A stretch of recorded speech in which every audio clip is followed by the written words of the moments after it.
नमस्कार, पोल पाठ में आपका स्वागत है और मैं हूं प्रतिमा सिंह।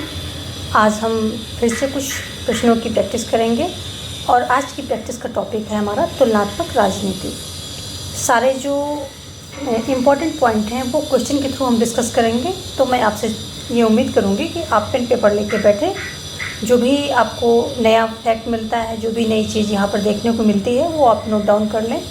और वैसे भी टॉपिक से रिलेटेड एक जगह अगर इम्पोर्टेंट नोट्स हों तो लास्ट टाइम में उनको रिवाइज करने में आसानी रहती है, जल्दी रिवीजन हो जाता है और वो एग्ज़ाम में बहुत काम आते हैं।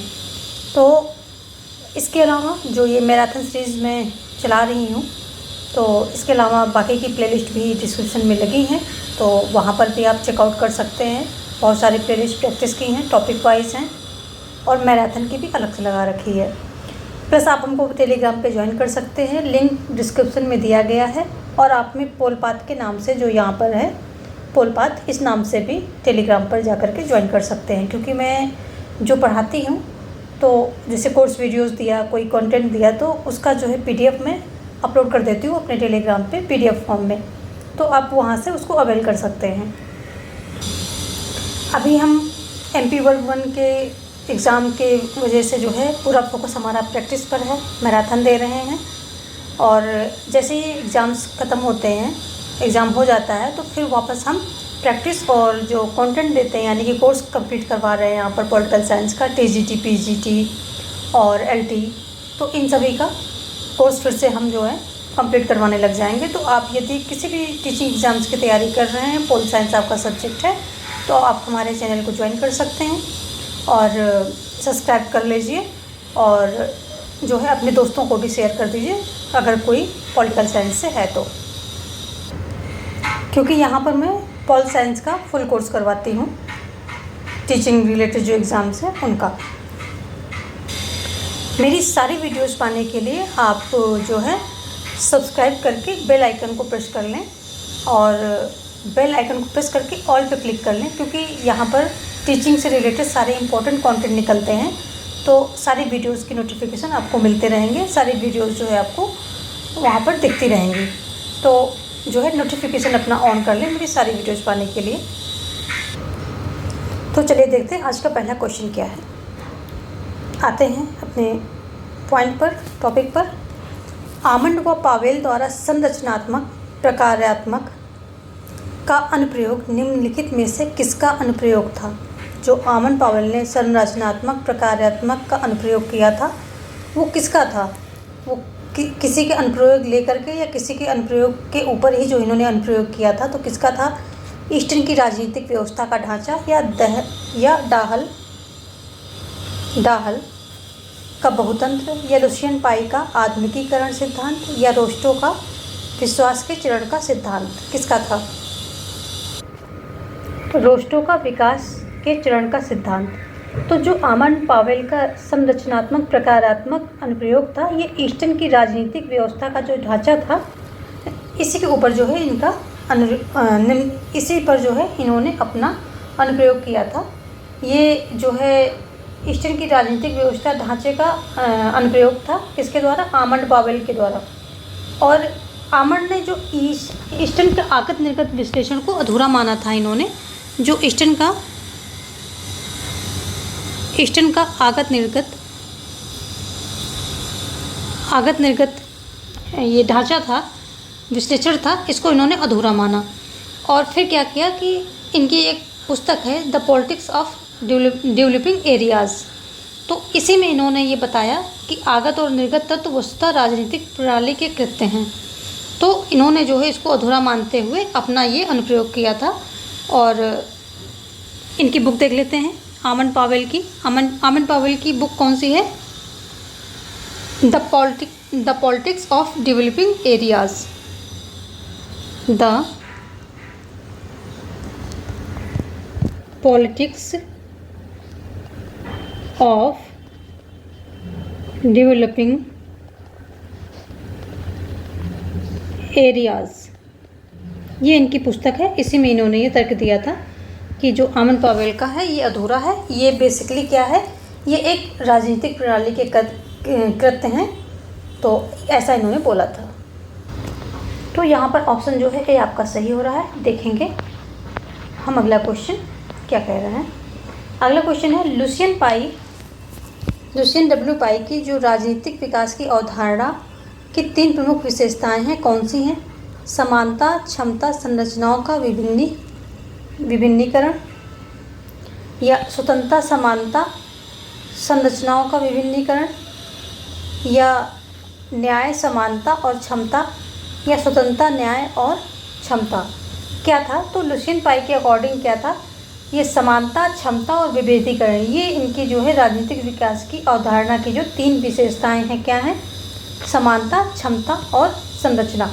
समानता का मतलब क्या है? तो यहाँ पर ऑप्शन जो है आपका ए सही हो जाएगा। समझते हैं थोड़ा सा इनके बारे में। आप अगर कॉन्सेप्ट को क्लियर कर लेंगे तो क्वेश्चन अपने आप कर पाएंगे और वो ज़्यादा अच्छा रहेगा। तो समानता का अर्थ इनके अकॉर्डिंग क्या है कि ऐसा परिवर्तन जिसके अंतर्गत परंपरागत समाज के शासित लोग, जो यानी कि प्रजा, परंपरा समाज में क्या प्रजा वगैरह होती थी, तो शासित लोग जो हैं आधुनिक समाज में नागरिकों का दर्जा प्राप्त करें। तो इसको क्या है समानता का मतलब? कि प्रजा जो है नागरिक का दर्जा प्राप्त कर ले।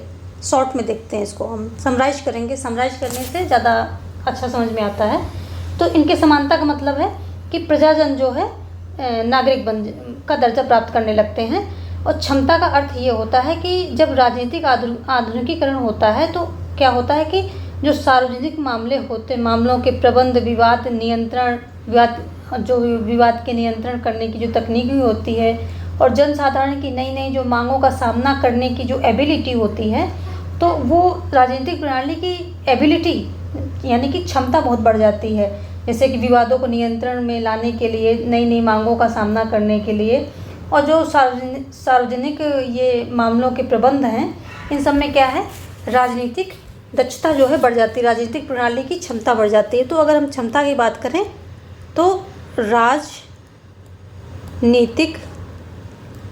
प्रणाली की बात हो रही है। राजनीतिक प्रणाली की क्षमता बढ़ने की बात हो रही है, ठीक है। फिर हम बात करें कि विभेदीकरण का क्या अर्थ मतलब निकलता है। एक बार अगर कॉन्सेप्ट समझ लेंगे तो वो ज़्यादा अच्छा है, बार बार कंफ्यूज होने से। तो विभेदीकरण का अर्थ होता है कि राजनीतिक प्रणाली के विशिष्ट कृत्यों को संपन्न करने के लिए भिन्न और विशिष्ट संरचनाएं उभर कर सामने आए। यानी कि जो राजनीतिक प्रणाली है उनमें जो कार्य संपादन के लिए कई सारी जो संरचनाएं हैं, संगठन संरचनाएं, ये उभर कर सामने आए। विशिष्ट प्रकार की नई संरचनाएं सामने आए ताकि सारी चीज़ों को टैकल करने में ज़्यादा दक्षतापूर्वक जो है ये राजनीतिक प्रणाली ज़्यादा अच्छे से उसको टैकल कर पाए। तो विभिन्नीकरण का मतलब ये हो गया। ऑप्शन ए यहाँ पर सही हो जाएगा। अभी लुसियन पाई से संबंधित आगे और भी क्वेश्चन आएंगे, तो लेकिन ये अगर आप यहाँ पर समझ लिया तो आगे उसको करने में आप सक्षम होंगे अपने आप। किसने तर्क दिया कि राजनीतिक घटनाओं का वैज्ञानिक दृष्टिकोण वाले किसी व्यक्ति के लिए एक स्वतंत्र तुलनात्मक पद्धति का विचार बेमानी लगता है? किसने दिया है? क्वेश्चन एक बार और सुनेंगे। किसने तर्क दिया कि राजनीतिक घटनाओं के वैज्ञानिक दृष्टिकोण वाले किसी व्यक्ति के लिए एक स्वतंत्र तुलनात्मक पद्धति का विचार बेमानी लगता है? तो ए.एन. ईसन स्टेड ने, या ग्रेवियल आलमंड ने, या आरएन लिजफर्ड ने, या हेरोल्ड लॉसवेल ने? किसने कहा था? तो ये कहने वाले जो हेरोल्ड लॉसवेल थे, इन्होंने ही ये बात कही थी। ऑप्शन डी जो है यहाँ पर सही हो जाएगा। हेरोल्ड लॉसवेल कौन थे? हेरोल्ड लॉसवेल जो थे एक अमेरिकी राजनीतिज्ञ थे, यानी राजनीति विज्ञानी थे। तो ये अमेरिकी राजनीति विज्ञानी थे। और इन्होंने क्या किया कि जो राजनीति विज्ञान के विकास में इन्होंने महत्वपूर्ण इनकी भूमिका रही। किसमें? नए राजनीतिक विज्ञान के विकास में इनकी भूमिका बहुत महत्वपूर्ण रहती है। और नए राजनीतिक विज्ञान के विकास का कार्य कब शुरू होता है? जो ये युद्ध होता है, प्रथम विश्व युद्ध के बाद अमेरिकी राजनीति विज्ञानियों द्वारा ये प्रारंभ किया जाता है। तो ये क्या है? नए राजनीति विकास विज्ञान के विकास में इनका बहुत रोल था। और ये नया राजनीति विज्ञान जो है कब? प्रथम विश्व युद्ध के बाद जो है, प्रथम विश्व युद्ध, इसके बाद जो है अमेरिकी राजनीति विज्ञानियों द्वारा ये प्रारंभ किया था। और इसके अंतर्गत वही था कि वैज्ञानिक दृष्टिकोण जो एक परंपरागत उसमें क्या है संस्थाओं का, इन्हीं सब का जो है, सरकार का, इन्हीं सब का जो है क्या किया जाता था कि इनका अध्ययन किया जाता। लेकिन वैज्ञानिक इसमें फिर क्या हुआ, वैज्ञानिक दृष्टिकोण अपनाया गया और चार्ल्स मेरियम, हेराल्ड लॉसवेल और डेविड ईस्टन जो हैं ये नए राजनीति विज्ञान के विकास में इनकी महत्वपूर्ण भूमिका है। तो लॉसवेल और चार्ल्स मेरियम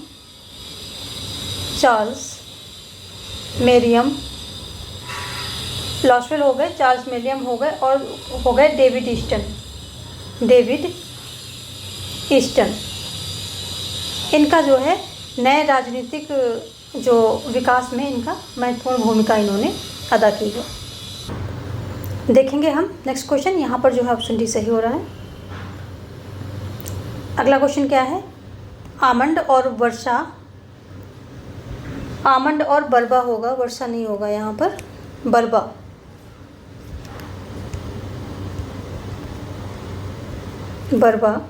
आमंड और बरबा द्वारा वर्गीकृत राजनीतिक संस्कृति में निम्नलिखित में से क्या सम्मिलित नहीं है? संवैधानिक राजनीतिक संस्कृति, या संकुचित राजनीतिक संस्कृति, या प्रजाभावी राजनीतिक संस्कृति, या सहभागी राजनीतिक संस्कृति। तो जो आमंड और बरबा द्वारा ये राजनीतिक संस्कृति में जो राजनीतिक संस्कृति है इसका वर्गीकरण किया गया था। तो ये इसमें क्या है, तीन जो है इसके तीन भागों में इनको यहाँ तीन वर्गीकरण किए गए थे। कौन सी?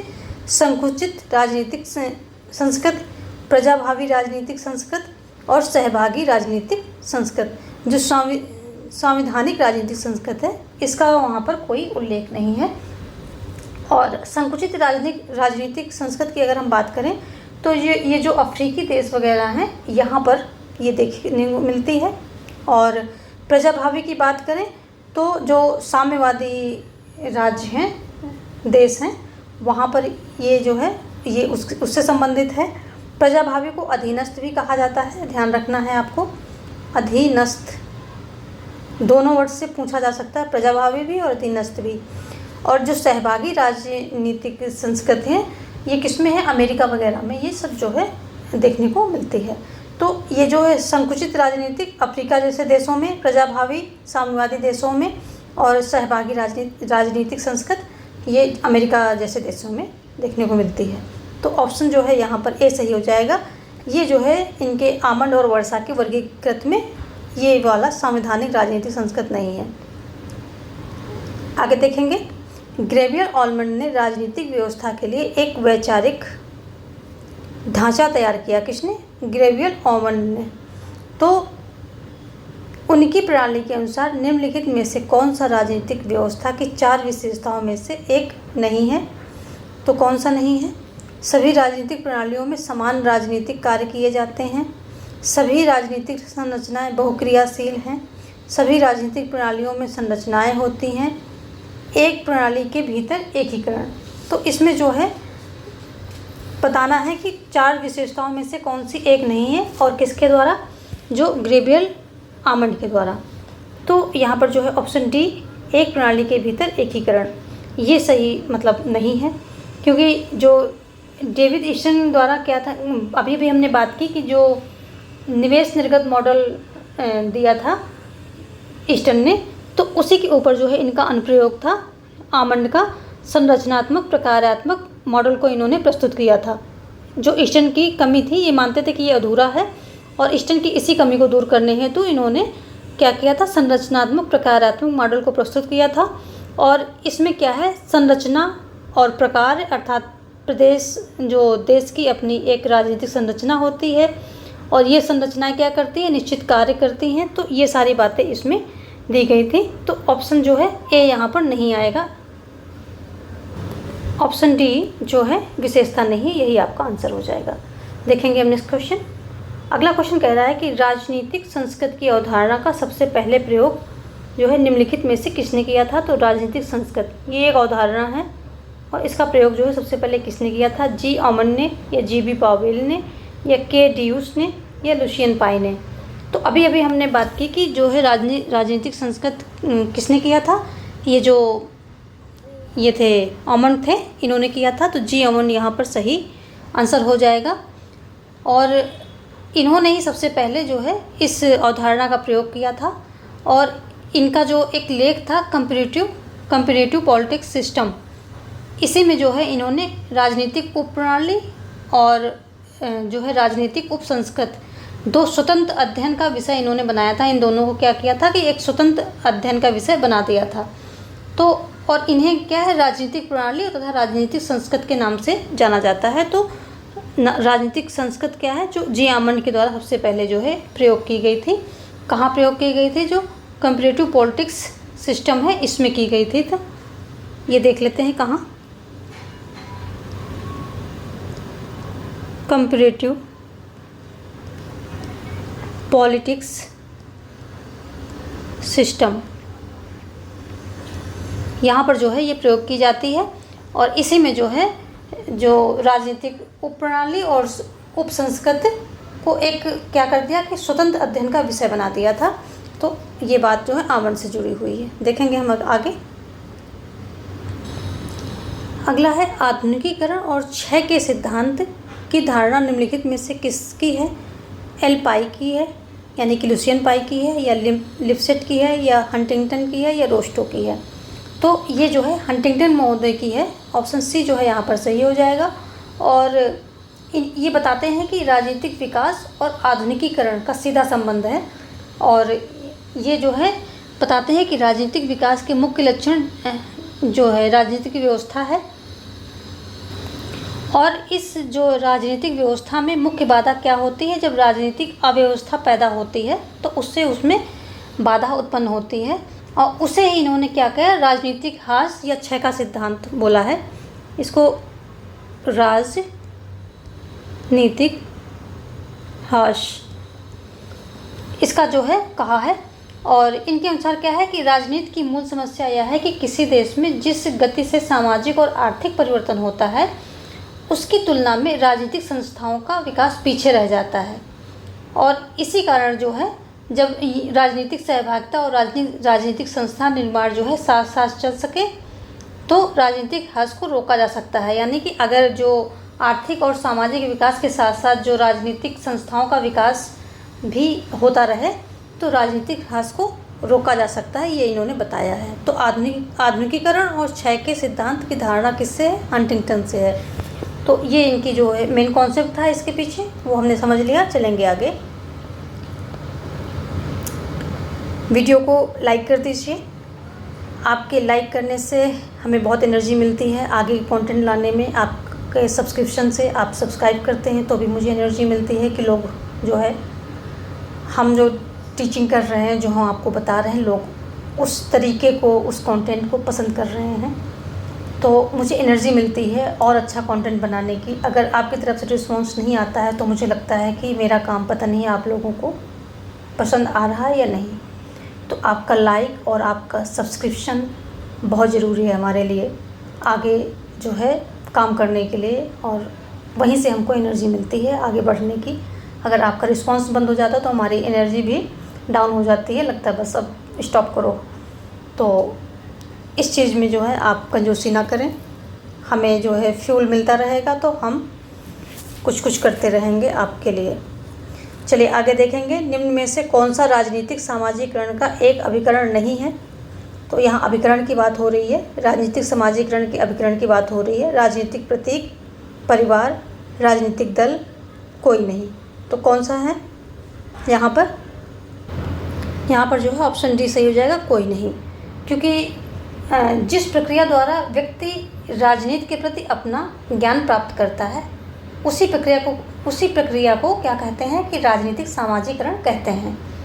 तो राजनीतिक सामाजिकरण के साधन कौन कौन से हैं? अगर हम बात करें अभिकरण कौन कौन से हैं, तो राजनीतिक समझ विकसित करने वाले समाज में अनेक संस्थाएं होती हैं। तो जैसे परिवार हो गया, राजनीतिक दल हो गए और राजनीतिक प्रतीक वगैरह हो गए। तो ये परिवार, शिक्षण संस्थाएं, राजनीतिक एवं सामाजिक संस्थाएं, सरकारी प्रक्रियाएं, जनसंचार के साधन, ये सभी जो हैं क्या है? राजनीतिक समाजीकरण के साधन हैं, अभिकरण हैं। तो यहाँ पर ऑप्शन डी हो जाएगा, कोई नहीं, यानी कि सभी हैं, तीनों ही हैं साधन, तो ऐसा कोई नहीं कि जो नहीं है। यहाँ नहीं पूछ रहा तो ऐसा कोई भी नहीं है। चलेंगे आगे देखेंगे। और ये जो है, जो राजनीतिक सामाजिकरण की सर्वप्रथम व्याख्या किसने की थी, तो हर्बर्ट साइमन ने की थी। ये देख लीजिए, ज़रूरी है। हर्बर्ट साइमन तो राजनीतिक सामाजिकरण की व्याख्या सर्वप्रथम हर्बर्ट साइमन ने की थी। और किसमें की थी इन्होंने, जो इनकी पुस्तक है पॉलिटिकल सोशलाइजेशन में कहा था इन्होंने। इनकी बुक देख लेते हैं, political socialisation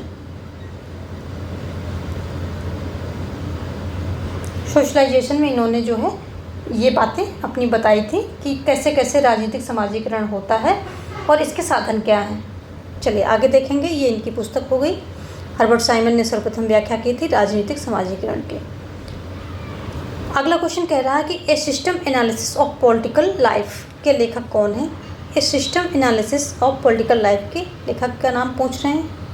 D.E. Apter, Martin Kaplan, David Easton, या इनमें से कोई नहीं। तो जो ये a system analysis of political life, ये पुस्तक के लेखक हैं डेविड ईस्टन। और जो अगर हम बात करें, पहले यहाँ पर हम सी ऑप्शन को चूज करेंगे, डेविड ईस्टन, ये इस पुस्तक के लेखक हैं। और system and process in international politics, तो ये कैपलान की है। क्या है? सिस्टम एंड प्रोसेस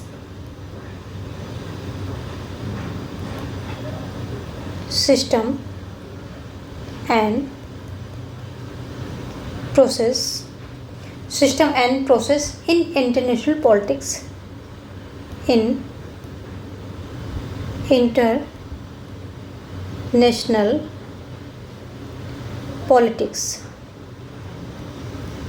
politics, तो ये जो है मार्टिन कैपलान है। अगर हम एप्टर की बात करते हैं तो the Gold Coast in transition, ये इनकी पुस्तक है। The Gold Coast in transition, ये जो है इनकी पुस्तक है। तो डेविड ईस्टन की पुस्तक कौन सी है? A system analysis of political life. ये इम्पॉर्टेंट है, पूछी जा सकती है। चलिए देखेंगे अगला क्वेश्चन। निम्न में कौन आमंड द्वारा प्रतिपादित राजनीतिक व्यवस्था का आगत नहीं है?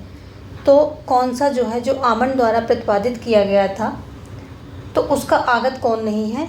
हित समूहन, हित मुखरन और अंतःपासी राजनीतिक संप्रेषण, तो कौन सा इसमें नहीं है? तो यहाँ ऑप्शन सी जो है अंतःपासी, ये नहीं है। देख लेते हैं कि जो आमंड ने दिए थे आगत कृत्य, तो आगत कृत्य में कौन कौन से थे? आमंड द्वारा दिए गए आगत कृत्य कौन कौन से हैं? एक तो हो जाएगा राजनीतिक समाजीकरण एवं भर्ती। पहला, राजनीतिक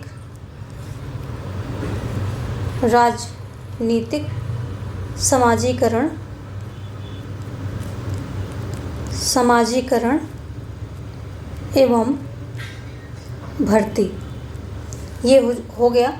दूसरा हो जाएगा हित स्पष्टीकरण, इसको आप मुखरण कह लें चाहे स्पष्टीकरण, दोनों तरह से पूछा जाएगा, तो आपको सारे टर्म पता होने चाहिए, कंफ्यूज नहीं होना है। मुखरण यानी कि कोई बात आप स्पष्ट कर रहे हैं, कह रहे हैं, मुख के द्वारा उसको जो है बाहर निकाल रहे हैं। या स्पष्टीकरण भी वही चीज़ हो गई, कोई चीज़ स्पष्ट करना, कोई चीज़ सबके सामने रखना।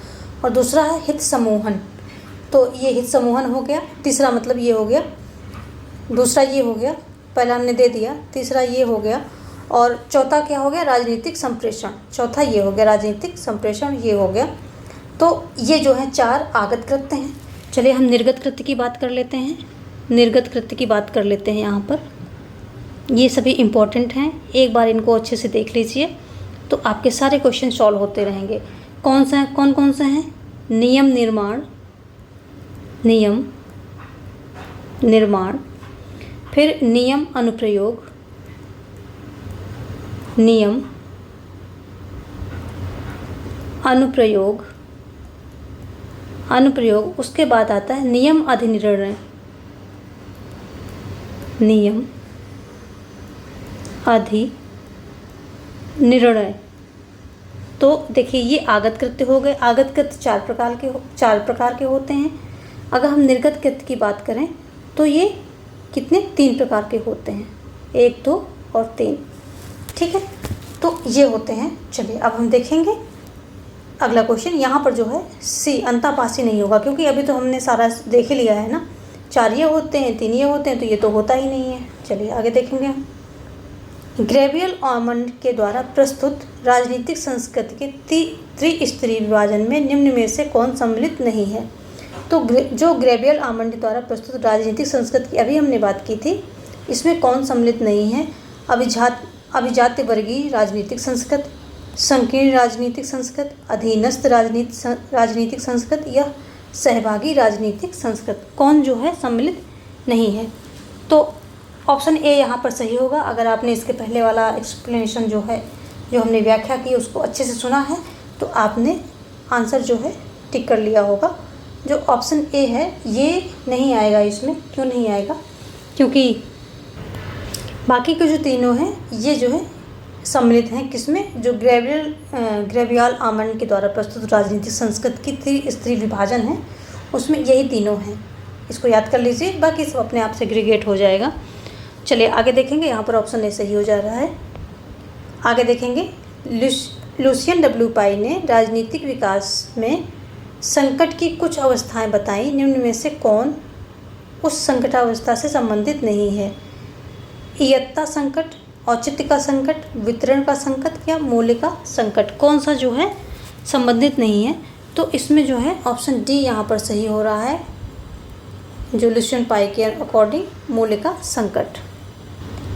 तो ये जो लुसियन पाई महोदय थे, इसको समझ लेते हैं पहले कि जो लुसियन पाई महोदय थे, इन्होंने राजनीतिक विकास की अवधारणा का अध्ययन करते हुए ये पाया कि जो पुराने प्रतिमान होते हैं, जो परंपराएं होती हैं, उनको जो है नई मांगों के अनुकूल बनाना, यानी कि उनके साथ सामंजस्य बिठाना, यही जो है क्या है, राजनीतिक विकास होता है। और इन्होंने पाया कि जो राजनीतिक विकास को जनसंख्या, व्यवस्था की कार्यक्षमता और संरचनाओं के आधार पर परिभाषित किया, यानी कि जो हमने अभी बात की थी कि समानता होनी चाहिए, यानी कि प्रजा को नागरिक का दर्जा मिले, क्षमता होनी चाहिए, यानी कि जो राजनीतिक प्रणाली है उसको टैकल करने के उसके पास क्षमता होनी चाहिए, और विभिन्नीकरण, नई नई संस्थाएं, संरचनाएं जो हैं अस्तित्व में आनी चाहिए इस व्यवस्था में। तो ये सारी बातें हुई थी।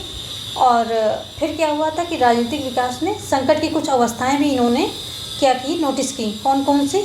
इयत्ता संकट, औचित्य संकट और वितरण संकट। ये 3 जो है, इयत्ता संकट, औचित्य संकट, वितरण संकट, इन 3 संकटों को इन्होंने जो है माना। और जो ये राजनीतिक विकास को इन्होंने, जो व्यवस्था है विकास की, इसको जो कैसे कार्य क्षमता और संरचनाओं के आधार पे कौन कौन सा किया था? समानता, अभी हमने पढ़ा था थोड़ा पहले, रिवाइज कर लेते हैं फिर से। समानता, क्षमता और समानता, क्षमता और विभिन्नीकरण, विभिन्नीकरण, ये जो है ये व्यवस्था की कार्यक्षमता और संरचनाओं के आधार पर वर्गीकरण किया है। और ये जो है जब व्यवस्था में जो संकट आते हैं व्यवस्था को चलाने में, तो ये 3 प्रकार के संकटों का इन्होंने जो है उल्लेख किया है। यत्ता संकट, औचित्य संकट, वितरण संकट। तो ये कार्यक्षमता है इनकी जो व्यवस्था की, ये व्यवस्था के सामने आने वाले संकट हैं। तो ये 6 चीज़ें जो आप याद रखेंगे, तो लुसियन पाई का ये काफ़ी इंपॉर्टेंट है, आपको याद रहेगा। तो यहाँ से बहुत सारे क्वेश्चन आपके सॉल्व होने वाले हैं। आगे देखेंगे। निम्न में से कौन तुलनात्मक राजनीति के परंपरागत दृष्टिकोण की विशेषता है? कौन है? तथ्य और मूल्यों से अलग करता है, ऐतिहासिक रूप से तथ्य और मूल्यों को परस्पर संबंधित करता है, तथ्यात्मक विश्लेषण को त्यागता है, प्रमाणिक विश्लेषण को त्यागता है। तो क्या कह रहा है कि कौन तुलनात्मक राजनीति के परंपरागत दृष्टिकोण की विशेषता है? तो यहाँ पर जो है ऑप्शन बी सही होगा, ऐतिहासिक रूप से तथ्य और मूल्यों को परस्पर संबंधित करता है। यहाँ पर जो है तथ्यों और मूल्यों के बीच में संबंध पाया जाता है।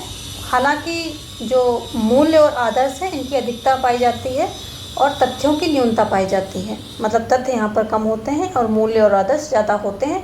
जैसे कि प्लेटो ने जो है क्या शिक्षा पद्धतियों का तुलनात्मक अध्ययन करके एक शिक्षा पद्धति प्रस्तुत की थी। तो वहाँ पर क्या था, मूल्य और आदर्श से ओतप्रोत था ये, तथ्य वहाँ पर कम थे या तथ्य रहित था।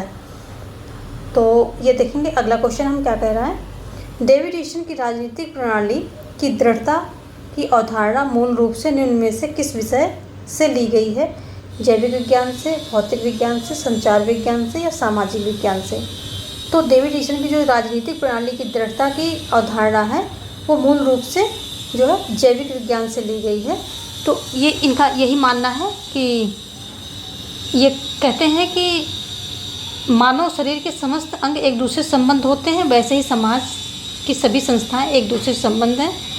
आगे ये कहते हैं कि मानव शरीर के अंग जिस तरह एक दूसरे पर आश्रित होते हैं, वैसे ही प्रणाली जो है कि विभिन्न संस्थाएं तो एक दूसरे पर आश्रित होती हैं। कार्यपालिका, न्यायपालिका, विधायिका वगैरह जो होती हैं ये एक दूसरे पर आश्रित होती हैं। और आगे कहते हैं कि जिस प्रकार मानव शरीर के अंग एक दूसरे पर क्रिया करते हैं, वैसे ही राजनीतिक प्रणाली भी परस्पर क्रिया करती हैं। तो इन्होंने जो है जैविक विज्ञान यानी कि मानव शरीर से जो है समाज का एक प्रकार से कंपेयर किया है।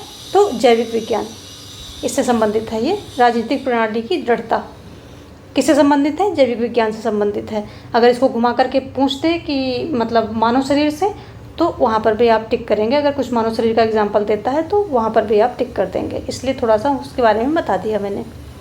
आगे करेंगे, ईस्टन का वैचारिक ढांचा कितने चरणों में विकसित हुआ है? डेविड ईस्टन का जो वैचारिक ढांचा है वो कितने में हुआ है? तो ये हुआ है 3 में। ऑप्शन आपके 4, 2, 5 हैं ये सारे, पर ये 3 में, ऑप्शन डी यहाँ पर सही हो जाएगा। ये 3 चरणों में जो है विकसित हुआ है। कौन कौन से हैं? राजनीतिक व्यवस्था में निवेश, मांगों का रूपांतरण, राजनीतिक व्यवस्था में निर्गत राजनीतिक व्यवस्था के निर्गत में विकसित हुआ। तो कौन कौन से हैं? एक है राजनीतिक व्यवस्था में निवेश, राजनीतिक व्यवस्था में निवेश। दूसरा क्या है? दूसरा आ जाएगा हमारा मांगों का रूपांतरण, मांगों का रूपांतरण आ जाएगा। तीसरा आएगा राजनीतिक व्यवस्था के निर्गत में विकसित हुआ है, राजनीतिक व्यवस्था के निर्गत। तो ये आएगा राजनीतिक व्यवस्था के निर्गत। निवेश को आगत भी बोलते हैं, ये ध्यान रखने वाली बात है। आप इसको निवेश बोल लें या आगत बोल लें। तो राजनीतिक व्यवस्था में मतलब निवेश, मांगों का रूपांतरण, जो मांग उठती हैं समाज से, तो पहले तो जो मांग होती हैं तो वो निवेश का काम करती हैं, यानी कि मांग उठी, फिर मांगों का रूपांतरण यानी कि वो राजनीतिक एक दायरे में जो सिस्टम है उसमें पहुंचती हैं, और वहाँ से फिर राजनीतिक व्यवस्था के निर्गत यानी कि वो आउटपुट के रूप में निकल के आती हैं। तो इसको इनपुट कह सकते हैं, इसको आउटपुट कह सकते हैं। तो हमने एक जगह समझा रखा है कि यहाँ से मांगे समाज है, समाज से मांगे जाएंगी, ये सिस्टम है, पूरा सिस्टम में जाएंगी। तो ज़रूरी नहीं है कि सब मानी जाए, लेकिन जो मान ले जाएंगे यहाँ सिस्टम में तो आगे निर्गत यानी कि आउटपुट के रूप में निकलेंगी। तो इनपुट आउटपुट के रूप में आप इसको ले सकते हैं कि मांगे उठी यानी कि वही नीतियाँ, कुछ समाज से कुछ मांग उठी, उस पर नीति निर्माण हुआ, मतलब जो है डिसीजन लिया गया यहाँ पर, और फिर उसमें नीतियाँ या कानून विधियाँ बन कर के वो बाहर आ गई। तो यही है मेन, अगर छोटा सा कॉन्सेप्ट बहुत इजी उसमें समझें तो यही बात है। आगे देखेंगे हम, निम्नलिखित में से किसने संरचनात्मक रूपरेखा दृष्टिकोण यानी कि स्ट्रक्चरल फ्रेमवर्क अप्रोच दिया है? मैक्स वेबर ने दिया, ग्रेवियल ऑमंड ने दिया, विलियम मिशेल ने दिया, या टैलकॉट पर्सन ने दिया है। तो किसने जो है दिया है? तो ये जो है दिया गया है, ये जो ग्रेवियल ऑमंड है इनके द्वारा दिया गया है, जो संरचनात्मक रूपरेखा दृष्टिकोण या स्ट्रक्चरल फ्रेमवर्क अप्रोच, ये भी गैब्रियल आमंड के द्वारा ही दिया गया। ऑप्शन बी जो है यहाँ पर सही हो जाएगा। तो जो गैब्रियल ने क्या है, संरचनात्मक दृष्टिकोण को संरचनात्मक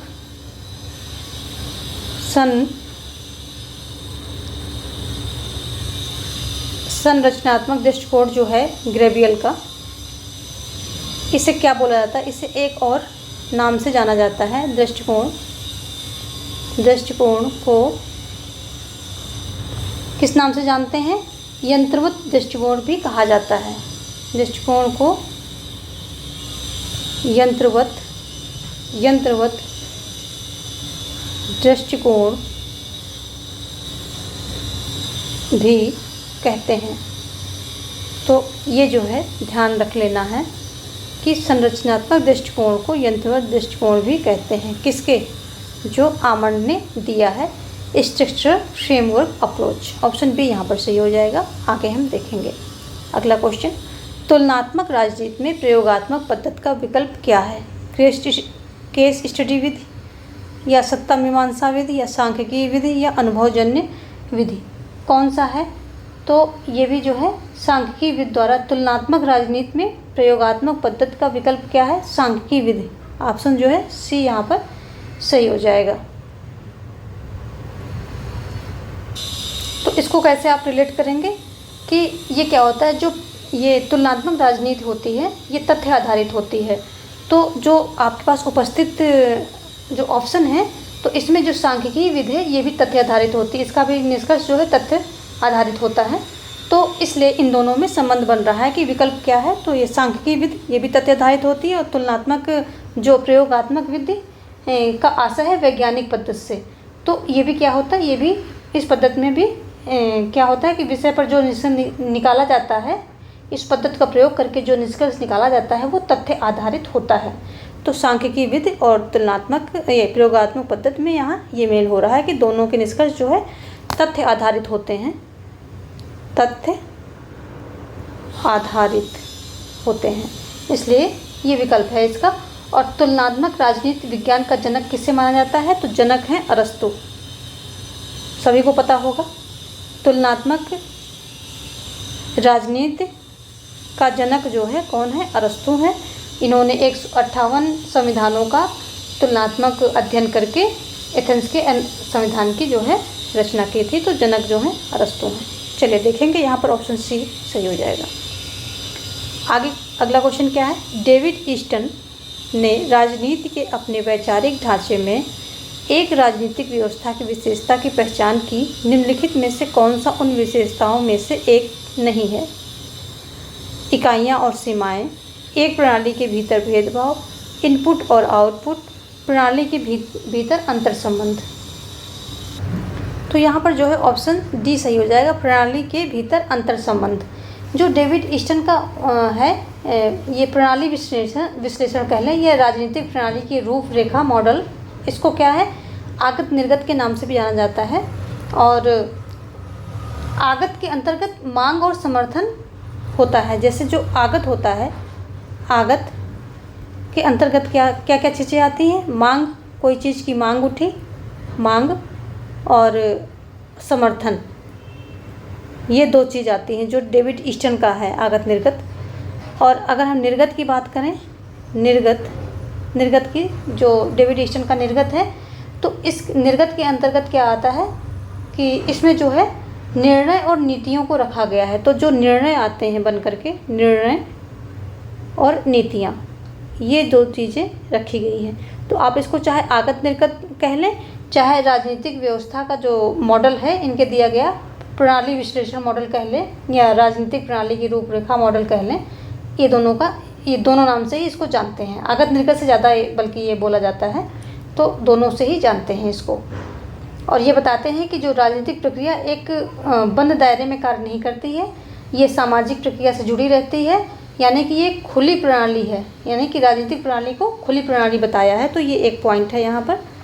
इनके अकॉर्डिंग जो राजनीतिक प्रणाली है वो क्या है? खुली प्रणाली है, खुली प्रणाली की प्रक्रिया है, खुली प्रणाली ठीक है, ये 2 पॉइंट यहाँ पर हो गए समझने वाले।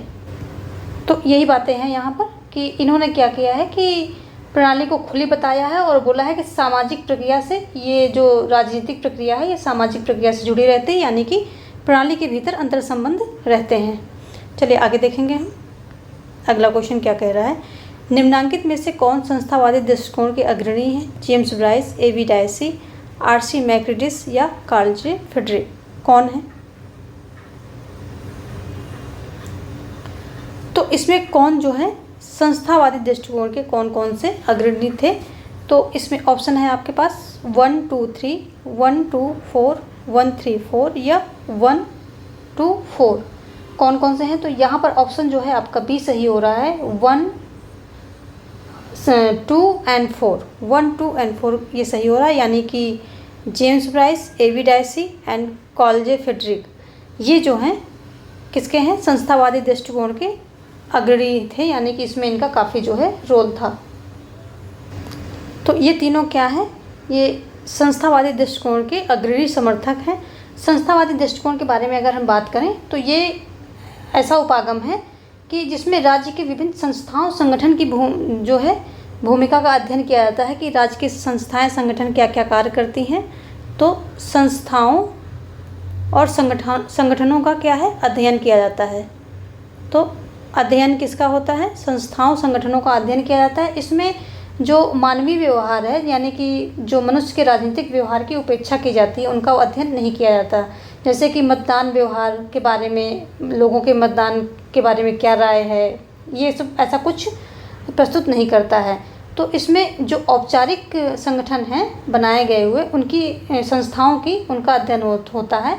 जो अनौपचारिक समूह हैं उनकी जो है व्याख्या नहीं की जाती, उनके बारे में कोई अध्ययन नहीं होता है। तो ये हो गया, यानी कि मेनली आप समझें कि इसमें संस्थाओं का, संगठनों का अध्ययन होता है और ये व्यवहारिक नहीं है, मनुष्य के व्यवहार का जो है अध्ययन नहीं करता है।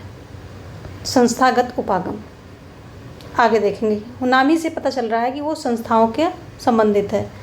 अपनी पुस्तक ए फ्रेमवर्क फॉर पॉलिटिकल एनालिसिस में डेविड ईस्टन राजनीतिक जीवन को मानता है प्रक्रिया की व्यवस्था, पैरापॉलिटिकल व्यवस्था, व्यवहार की व्यवस्था या सहपरिवृत्त की व्यवस्था, क्या मानता है? तो जो ये पुस्तक दी गई है ए फ्रेमवर्क फॉर पॉलिटिकल एनालिसिस में जो डेविड ईस्टन है, ये जो है राजनीतिक जीवन को व्यवहार की व्यवस्था मानता है, व्यवहार की व्यवस्था मानता है। ऑप्शन जो है सी यहाँ पर सही हो जाएगा। आगे देखेंगे, डेविड ईस्टन समूहों और संगठनों की आंतरिक राजनीतिक व्यवस्थाओं को संदर्भित करता है। जो समूह और संगठन हैं, इनकी जो आंतरिक राजनीतिक व्यवस्था है, उनको किस तरह से, किन शब्दों में या किन वाक्यांशों में जो है ये संदर्भित कर रहा है? उपव्यवस्थाओं के रूप में या पैरापॉलिटिकल व्यवस्थाओं के रूप में या राजनीतिक समुदाय के रूप में या द्वारपाल के रूप में। तो समूहों और संगठनों के आंतरिक राजनीतिक व्यवस्थाओं को इन्होंने कैसे किया है? पैरापॉलिटिकल व्यवस्थाओं के रूप में जो है संदर्भित किया है। ऑप्शन जो है बी यहाँ पर सही हो जाएगा।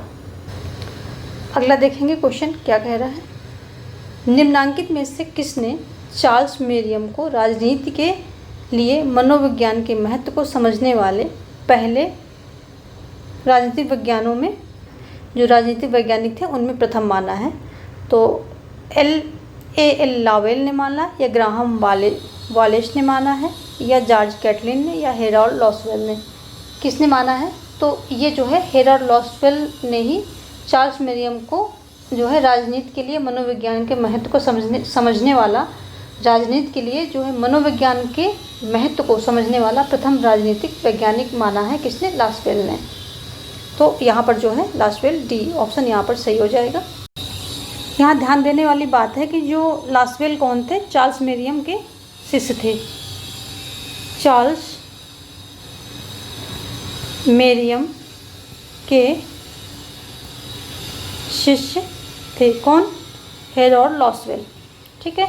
और ये जो शिकागो संप्रदाय था, चार्ल्स मेरियम किसमें काम करते थे? शिकागो संप्रदाय था, तो इन्हीं से संबंधित थे। और चार्ल्स मेरियम के शिष्य जो है ये थे, लॉसवेल थे।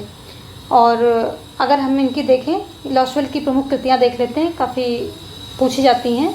तो world politics and personal in security देख लेते हैं।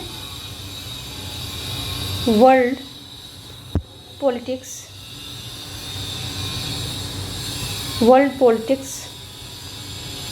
एंड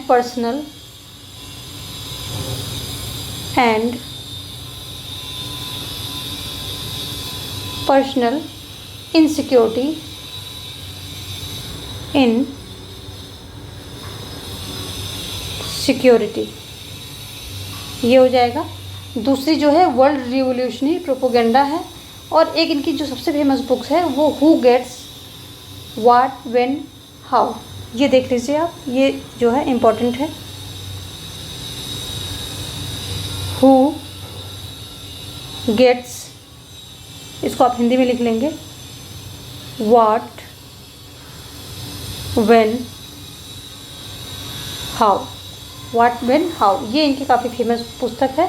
और पावर एंड पर्सनालिटी है एक इनकी और बुक है, पावर एंड पर्सनालिटी, और एक और बुक है वर्ल्ड रिवोल्यूशनरी प्रोपोगेंडा। तो ये सारे इनकी पुस्तकों के नाम हैं। चलिए हम देखेंगे आगे। अगला क्वेश्चन कह रहा है निम्न विद्वानों में से कौन अभिजात वर्ग सिद्धांतकारों से संबंधित नहीं है। तो कौन जो है अभिजात वर्ग के जो सिद्धांतकार हैं वो संबंधित नहीं है। Gaetano Mosca, C Wright Mills, Robert Michels, Charles बिट्स या जोसेफ शुम्पेटर। तो इसमें जो है ये जो चार्ल्स बिट्स हैं ये संबंधित नहीं है, बाकी सभी जो है अभिजात वर्ग के सिद्धांत जो हैं उससे संबंधित हैं। और जो ये अभिजात वर्ग के सिद्धांतकार होते हैं, इनका मानना है कि प्रत्येक समाज में दो वर्ग होते हैं। एक क्या होता है, एक होता है शासक वर्ग और दूसरा होता है शासित वर्ग। तो शासक होता है, दूसरा होता है शासित। शासक क्या होता है, अल्पसंख्यक होता है, ठीक है। शासक जो है ये अल्पसंख्यक वर्ग होता है, अल्पसंख्यक। और शासित क्या होता है, ये बहुसंख्यक वर्ग होता है, यानी कि इसमें जनसंख्या इस वर्ग में ज़्यादा आती है, बहुसंख्यक वर्ग होता है। और इनका मानना है कि जो अल्पसंख्यक वर्ग ही समस्त शक्तियों का स्रोत होता है, यानी कि यही जो है शासन की बागडोर इसी के हाथ में रहती है। जो इनमें लोग होते हैं घूमपुर के, यही लोग जो है शासन को संभालते हैं। देखेंगे अगला क्वेश्चन हम। अगला क्वेश्चन कह रहा है कि अभिजनों का परिसंचरण निम्न में से किससे निकटता से संबंधित है। अभिजनों का परिसंचरण, अभिजनों का क्रमावर्तन, अभिजनों का प्रतिस्थापन, अभिजनों का प्रतिधारण, अभिजनों का पुनर्स्थापन। तो ये अभिजनों का परिसंचरण है, ये जो है दोनों दो, यहाँ पर दो ऑप्शन हैं, दोनों मिलते जुलते हैं। और आयोग ने माना है कि अभिजनों का क्रमावर्तन, ऑप्शन ए जो है आयोग ने माना है। जबकि जो अभिजनों का प्रतिस्थापन है, तो ये भी जो है आंसर हो सकता है, क्योंकि ये दोनों ही क्या हैं, सहवर्ती क्रियाएं हैं। सहवर्ती क्रियाएं दोनों ही हैं, तो ये है। और अगर हम बात करें कि अभिजन परिसंचरण सिद्धांत किसने दिया, तो परेटो मोस्का के द्वारा दिया गया है। तो अभिजन परिसंचरण सिद्धांत परेटो मोस्का ने दिया, ठीक है। चलिए, तो यहाँ पर दो ऑप्शन हैं, जो भी आपको वहाँ दिख जाए वो कर लीजिए। आयोग ने जो है इसे माना है। आगे देखेंगे हम नेक्स्ट क्वेश्चन। अगला क्वेश्चन कह रहा है कि आलमंड एवं पावेल के लिए राजनीतिक संस्कृत का कौन सा संगठक नहीं है। राजनीतिक संस्कृत की हमने बात कर ली है। संज्ञानी अभिविन्यास, भावात्मक अभिविन्यास, मूल्यांकन अभिविन्यास, उपरोक्त में से कोई नहीं। तो ऑप्शन डी जो है ये सही हो जाएगा कि इनमें जो दिए हुए हैं ये राजनीतिक संस्कृत के घटक नहीं हैं। और राजनीतिक संस्कृत घटक कौन से हैं, अनुभाविक आस्था व विश्वास, और मूल्य अभिविन्यास, प्रभावी अनुक्रियाएँ, तो ये हैं और ये नहीं है। तो यहाँ ऑप्शन डी हो जाएगा। कौन है ये, अनुभाविक आस्था व विश्वास,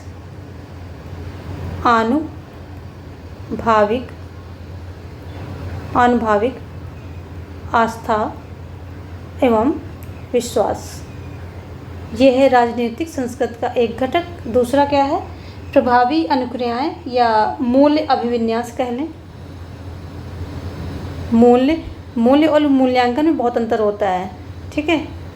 मूल्य अभिविन्यास, कहीं आप वहाँ से रिलेट ना करने लग जाएं। और तीसरा क्या होता है? तीसरा होता है प्रभावी अनुक्रियाएं। प्रभावी अनुक्रियाएं, तो ये क्या है? ये सभी जो है ये क्या है? राजनीतिक संस्कृति के संगठक हैं और नहीं, मतलब ये वाले हैं जो यहाँ पर दिए गए हैं उनमें से कोई नहीं है। चलिए आगे देखेंगे हम। अगला क्वेश्चन कह रहा है राजनीतिक विज्ञान की एक उपशाखा के रूप में तुलनात्मक राजनीति के विकास में निम्नलिखित में किसने योगदान किया था? तो राजनीतिक विज्ञान की एक उपशाखा के रूप में तुलनात्मक राजनीति के विकास में किसका योगदान है? तो तुलनात्मक राजनीति क्या है? ये राजनीति विज्ञान की एक शाखा है। तो आर्थर बेंटले, ग्राहम वालेस या हैरोल्ड लॉस्की या आरजी मैकेंजी, किसने किया था? तो यहाँ जो है ऑप्शन सी हैरोल्ड लॉस्की, ये सही हो जाएगा, ऑप्शन सी। देखेंगे आगे। अगला क्वेश्चन है कि राजनीतिक व्यवस्था का कौन सा प्राथमिक कार्य नहीं है? प्राथमिक कार्य की बात हो रही है। हित अभिव्यक्तिकरण, हित संचयीकरण, हित वृद्धि, राजनीति संचार। तो अभी हमने बात की थी कि हित जो है मुखरण, तो अभिव्यक्तिकरण कर लें, मुखरण कह लें, तो कुछ भी, या स्पष्टीकरण कह सकते हैं। और हित संचयीकरण, तो इसको समूहन भी कह सकते हैं, इसको समूहन भी कह सकते हैं, है ना। इसको स्पष्टीकरण कह सकते हैं, मुखरण कह सकते हैं। देखिए थोड़ा सा चेंज हो जाएगा, अर्थ समझना है, शब्दों पे तो खेलेंगे ही आयोग वाले, ठीक है।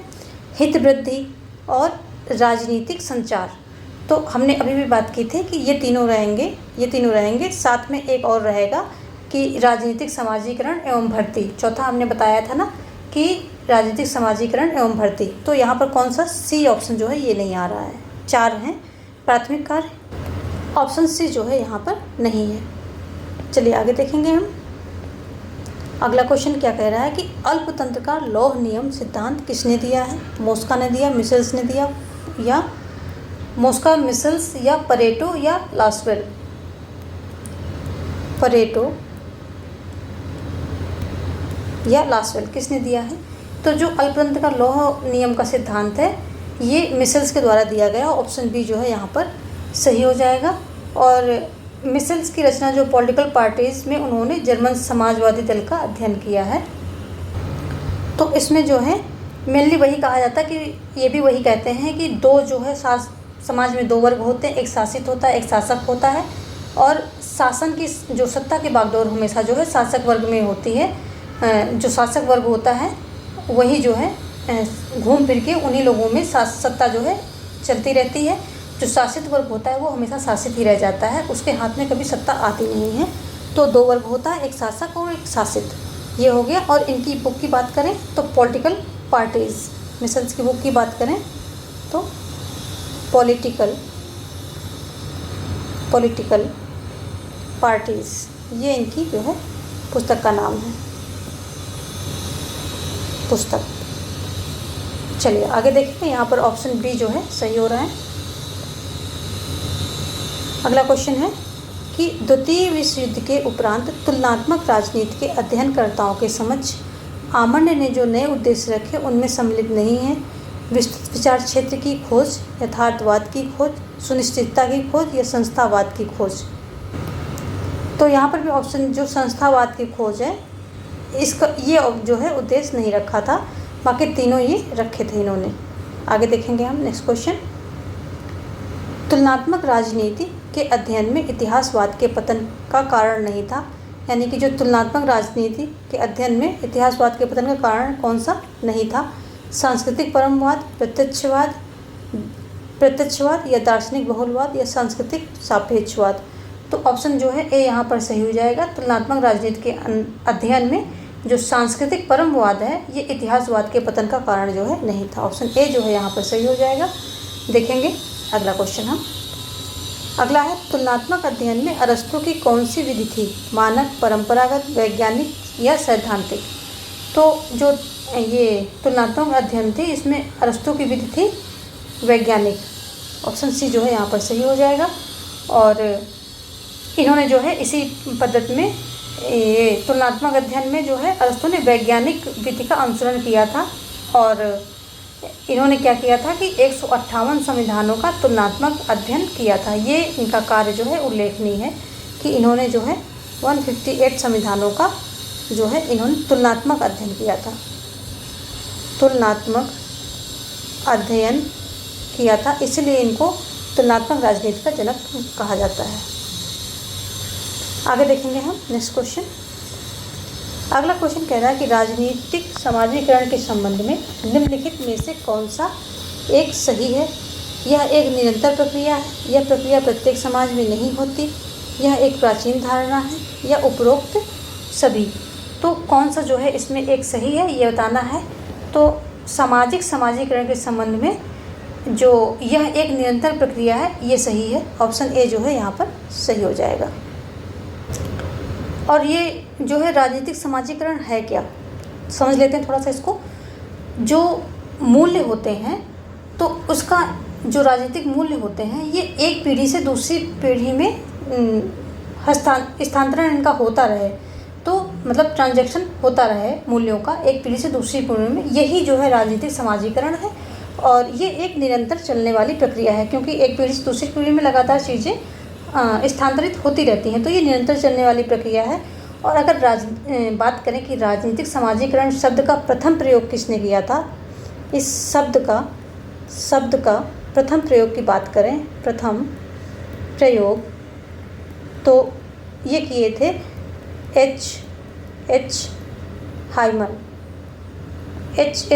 हाइमन के द्वारा जो है ये किया गया था। प्रथम प्रयोग है H. हाइमन द्वारा किया गया था।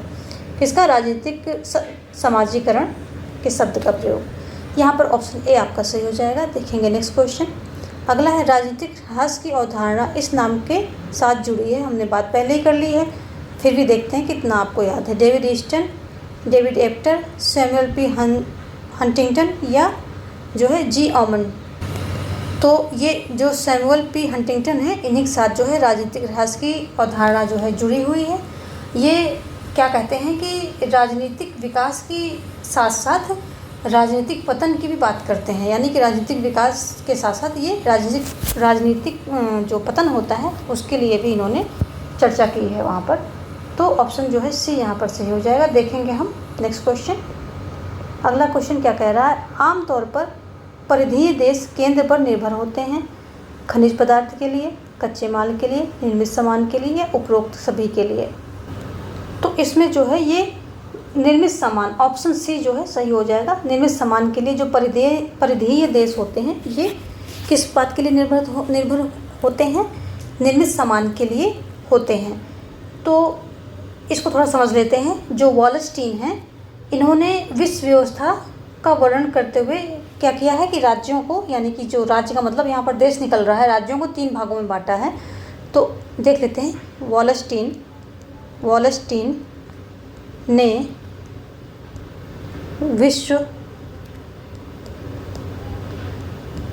विश्व व्यवस्था को मतलब विश्व व्यवस्था में राज्यों को 3 भागों में बांटा है। विश्व व्यवस्था में देशों को हम लिख लेते हैं सीधा, देशों को 3 भागों में बांटा है, 3 भागों में बांटा। कौन कौन से हैं? एक तो हो जाएगा केंद्र, पहला हो जाएगा केंद्र, इसको कोर कह सकते हैं। इसमें जो है कौन से विकसित देश आते हैं, मुख्यतः जो है विकसित देश आते हैं, मुख्यतः आते हैं, ठीक है। मतलब ये ज़्यादातर कंडीशन यही होती है, कभी कभी जो है एक्सेप्शन होते हैं। और जो दूसरा क्या होता है, अर्ध परिधि के देश होते हैं, अर्ध परिधि वाले देश होते हैं। तो इसमें कौन होते हैं, विकासशील देश आते हैं, ठीक है। इसमें विकसित देश आ गए, इसमें आएंगे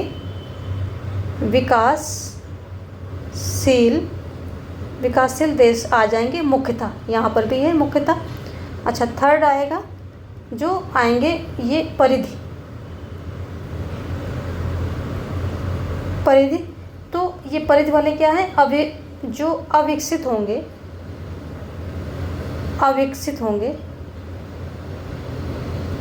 अविकसित राष्ट्र जो होंगे ये इसमें मुख्यतः आएंगे।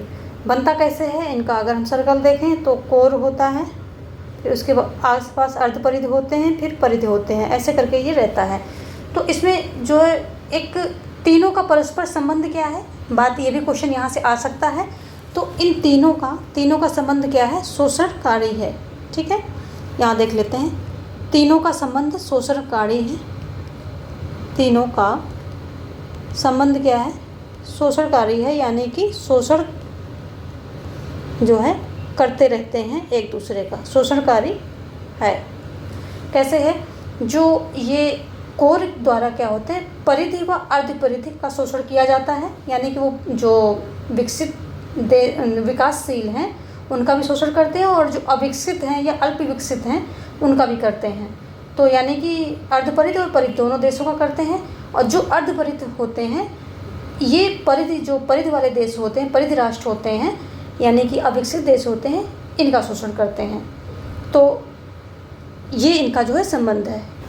और इसमें क्या है, जो परिधि देश होते हैं तो ये क्या करते हैं कि जो विकसित देश होते हैं, यानी कि केंद्र या कोर कह लें आप, इन देशों को कच्चे माल का निर्यात करते हैं। कच्चे पदार्थ जो उनके यहाँ होते हैं, रिसोर्सेज, उनको देते हैं और वहाँ से निर्मित सामान आयात करते हैं। तो यही है, निर्मित सामान के लिए निर्भर होते हैं। तो ये ऑप्शन से यहाँ इस प्रकार सही हो जाएगा। देखेंगे हम आगे अगला क्वेश्चन कह रहा है कि सभ्यताओं का टकराव का विचार सबसे पहले किसने प्रयोग किया था, सैमुअल पी हंटिंगटन ने, या वान न्यूमैन ने, या इमानुअल वॉलस्टीन ने, या उपरोक्त में से कोई नहीं। तो सभ्यताओं का टकराव का विचार सबसे पहले सैमुअल पी हंटिंगटन के द्वारा प्रस्तुत किया गया था, प्रयोग किया गया था इसका। और अगर हम बात करें कि ये है क्या, तो ये है क्या, जो शीत युद्ध के समाप्ति के बाद जो नई विश्व व्यवस्था बनी थी उसके संबंध में इनके जो हैं बातें हैं, इनके तर्क हैं। और ये जो है इन्होंने क्लैश ऑफ सिविलाइजेशन, इसमें मतलब ये सारी बातें बताई हैं। और क्लैश ऑफ सिविलाइजेशन इनका जो है सबसे प्रसिद्ध सिद्धांत है, सभ्यताओं का टकराव या clash of civilization. Clash of civilization, clash of civilization, ये इनका सबसे प्रसिद्ध सिद्धांत है। 1993 में इन्होंने ये दिया था। ठीक है, सबसे फेमस सिद्धांत है। और ये शीत युद्ध के बाद जो नई विश्व व्यवस्था बनी थी, उभर कर आई थी, उसके संदर्भ में इनकी ये सारी बातें हैं। चलिए आगे देखेंगे हम अगला क्वेश्चन क्या कह रहा है। अगला है, मध्यकालीन युग को आधुनिक रूप देने का काम किसने किया, पुनर्जागरण ने, सुधार आंदोलन ने, राष्ट्रीय राज्य ने, या सभी सही हैं। तो जो मध्यकालीन युग था उसमें उसको आधुनिक रूप देने का काम जो है इन सभी ने किया है। तो यहाँ पर ऑप्शन जो है डी सही हो जाएगा।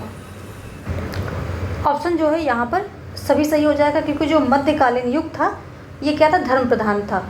और धर्म प्रधान सत्ता और रूढ़िवादिता, यानी कि इसमें रूढ़िवादी जो है चीज़ें बहुत ज़्यादा होती थी, बहुत ज़्यादा यहाँ पर रूढ़िवादिता थी। और इसमें जो है मध्यकाल से आधुनिक काल में जाने के लिए पुनर्जागरण आंदोलन और सुधार आंदोलन, राष्ट्रीय राज्य जो है राष्ट्र राज्य की संकल्पना, ये सभी जो है बहुत मददगार हुई। तर्कवाद, औद्योगिक और वाणिज्यिक क्रांति जो हुई, ये सब इन्होंने बहुत बड़ी भूमिका निभाई मध्यकालीन युग से आधुनिक युग में जाने के लिए। चले आगे देखेंगे हम अगला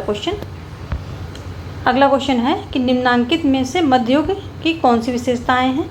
सामंतवाद है, पोप की शक्ति है, पवित्र रोमन है, मूल्यों का आदर है।